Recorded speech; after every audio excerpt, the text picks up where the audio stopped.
ఎన్ని రోజులంటే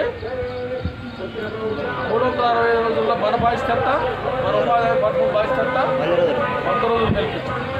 తర్వాత 265 రోజులు అతను సీజనల్గా తన సొంత పనులు కానీ గ్రామంలో తను తెలియకుండానే వచ్చే దొరికేటువంటి పనుల్లో మనం 265 రోజులు సేవ్ అవుతాడు, పనులు కల్పించుకుంటాడు అతను కదనే. తర్వాత 100 రోజులు ఐడియల్గా ఉంటాడు, అంటే పని చేయగలిగే స్థితిలో ఉండి పని పొందలేకపోతాడు.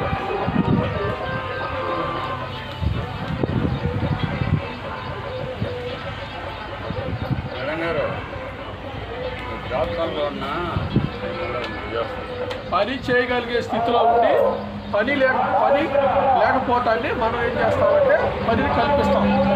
ఆ 100 రోజులు ఖాళీగా ఉండటం వల్ల తన కుటుంబాన్ని వలస వెళ్ళిపోతాడు. కుటుంబాన్ని తీసుకుని వలస వెళ్ళిపోయి తన జీవన ప్రమాణాలని కోల్పోతున్నాడు. ఉన్న ప్రదేశంలోనే 365 రోజులు ఎంప్లాయీగా అన్స్కిల్డ్ ఎంప్లాయ్ అంటే శారీరక శ్రమతో చేసేటువంటి పనులు దొరక్క ఇతర ఊర్లు, ఇతర మండలాలు, ఇతర జిల్లాలకు వలస వెళ్ళిపోవటం వల్ల తన కుటుంబ ఆర్థిక వ్యవస్థ కుంటపడటం వల్ల తన యొక్క పిల్లల చదువుల విషయంలో కానీ తన ఆర్థిక పరిస్థితి విషయంలో కానీ అన్నింటిలో వెనకబడుతున్నాడు అనేటువంటి ఉద్దేశంతో మన ఉపాధి హామీ పథకంని సెంట్రల్ గవర్నమెంట్ 2007లో మన ఆంధ్రాలో తీసుకొచ్చింది.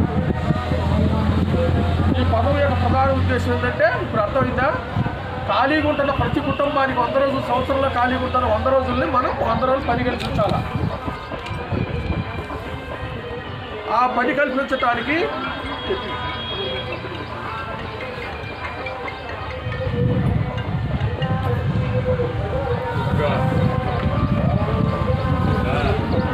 ఆ 100 రోజులు ఫైనాన్షియల్ ఇయర్లో ఆ 100 రోజులు కల్పించడానికి ఇప్పుడు మనం గవర్నమెంట్ కొన్ని ప్రాజెక్టులు ఇచ్చింది మనకి.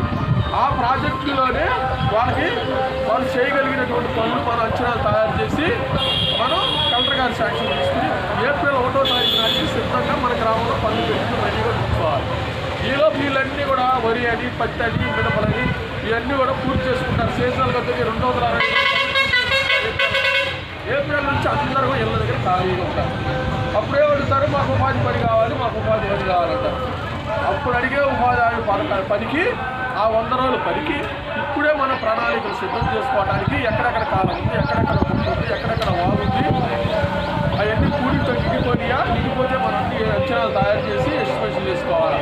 వ్యక్తిగతంగా 5 ఎకరాల్లో ఉన్న చిన్నకారు రైతులు ఎవరైనా ఉంటే హార్టికల్చర్ పండ్ల తోట వేసుకుంటే నిమ్మ తోట కానీ, బత్తాయి తోట కానీ, దానిమ్మ తోట కానీ అలాంటి పండ్ల తోట వేసుకుంటే వ్యక్తిగతంగా 5 ఎకరాల్లో ఉన్న రైతులు, చిన్నకారు రైతులకి 10 సంవత్సరాలు పంట